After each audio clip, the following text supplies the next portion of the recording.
Tea, coffee, ಹಾಲನ್ನು ಏಕಾದಶಿ ದಿನ ಕುಡಿಯಬಹುದೇ? ಕುಡಿದರೆ ಏನಾಗುತ್ತೆ?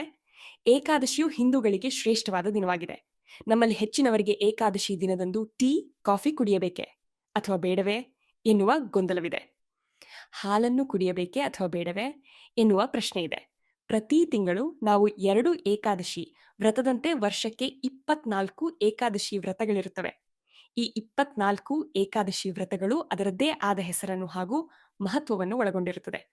ಏಕಾದಶಿ ವ್ರತವು ನಮ್ಮಲ್ಲಿ ಮಹತ್ವದ ವ್ರತವಾದ್ದರಿಂದ ಧರ್ಮಗ್ರಂಥಗಳು ಅದಕ್ಕೆ ಸಂಬಂಧಿಸಿದ ಸಾಕಷ್ಟು ನಿಯಮಗಳನ್ನು, ರೀತಿ ರಿವಾಜುಗಳನ್ನು ಹೇಳಿದೆ. ಅವುಗಳನ್ನು ಪಾಲಿಸುವ ಮೂಲಕ ಏಕಾದಶಿ ವ್ರತವು ಪರಿಪೂರ್ಣ ಹೊಂದುತ್ತದೆ.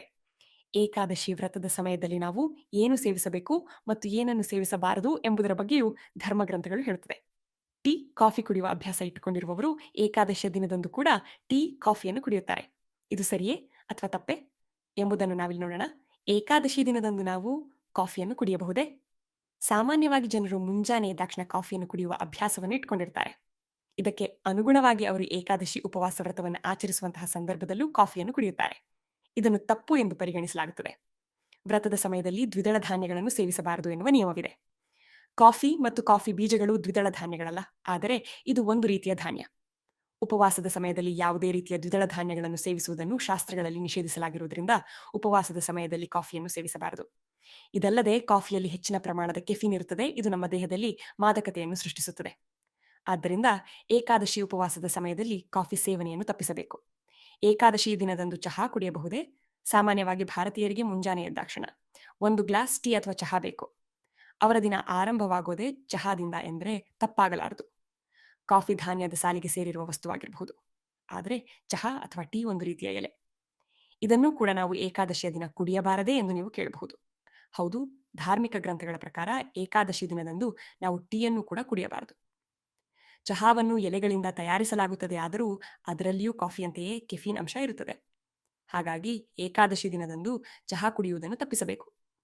ಇನ್ನೊಂದು ಕಾರಣದಂತೆ ಏಕಾದಶಿಯ ದಿನ ನಾವು ಸಸ್ಯದ ಎಲೆಗಳನ್ನು ಕೂಡ ಸೇವಿಸಬಾರದು ಎಂಬುದು ಧಾರ್ಮಿಕ ಕಾರಣವಾಗಿದೆ. ಒಂದು ವೇಳೆ ನಿಮಗೆ ಟೀ ಅಥವಾ ಚಹಾ ಕುಡಿಯುವುದು ಅವಶ್ಯಕವೆಂದೆನಿಸಿದರೆ ಆಯುರ್ವೇದ ಪದಾರ್ಥಗಳಿಂದ ತಯಾರಿಸಿದ ಚಹಾವನ್ನು ಕುಡಿಯಬಹುದು. ಏಕಾದಶಿ ದಿನ ಹಸುವಿನ ಹಾಲನ್ನು ಕುಡಿಯಬಹುದೇ?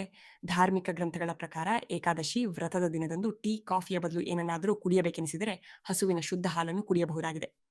ಬದಲಾಗಿ ಎಮ್ಮೆ, ಮೇಕೆ ಅಥವಾ ಇನ್ನಾವುದೇ ಪ್ರಾಣಿಯ ಹಾಲನ್ನು ಕುಡಿಯಬೇಡಿ. ಈ ನಿಯಮ ಏಕಾದಶಿ ಉಪವಾಸಕ್ಕೆ ಮಾತ್ರವಲ್ಲದೆ ಪ್ರತಿಯೊಂದು ಉಪವಾಸಕ್ಕೂ ಅನ್ವಯಿಸುತ್ತದೆ. ಇದಕ್ಕೆ ಕಾರಣವೇನೆಂದರೆ ಹಿಂದೂ ಧರ್ಮದಲ್ಲಿ ಹಸುವಿನ ಹಾಲನ್ನು ಮಾತ್ರ ಶುದ್ಧ ಮತ್ತು ಪವಿತ್ರವೆಂದು ಪರಿಗಣಿಸಲಾಗುತ್ತದೆ. ಆದ್ದರಿಂದ ನಾವು ಏಕಾದಶಿ ದಿನದಂದು ಹಸುವಿನ ಹಾಲನ್ನು ಕುಡಿಯಬಹುದು. ಪ್ರತಿ ತಿಂಗಳು 2 ಬಾರಿ ಅಂದರೆ ಶುಕ್ಲ ಪಕ್ಷದಲ್ಲಿ ಹಾಗೂ ಕೃಷ್ಣ ಪಕ್ಷದಲ್ಲಿ ಬರುವಂತಹ ಏಕಾದಶಿ ವ್ರತದ ದಿನದಂದು ಮಾಂಸಾಹಾರ ಸೇವನೆ, ತಾಮಸಿಕ ಆಹಾರಗಳ ಸೇವನೆಯನ್ನು ನಿಷೇಧಿಸಲಾಗಿದೆ.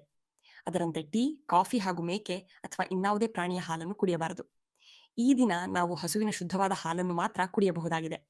ಲೈಕ್ ಮಾಡಿ, ಶೇರ್ ಮಾಡಿ ಮತ್ತು ಇನ್ನಷ್ಟು ಪ್ರೇರಣಾದಾಯಕ ವಿಡಿಯೋಗಳಿಗಾಗಿ ಸಬ್ಸ್ಕ್ರೈಬ್ ಮಾಡಿ.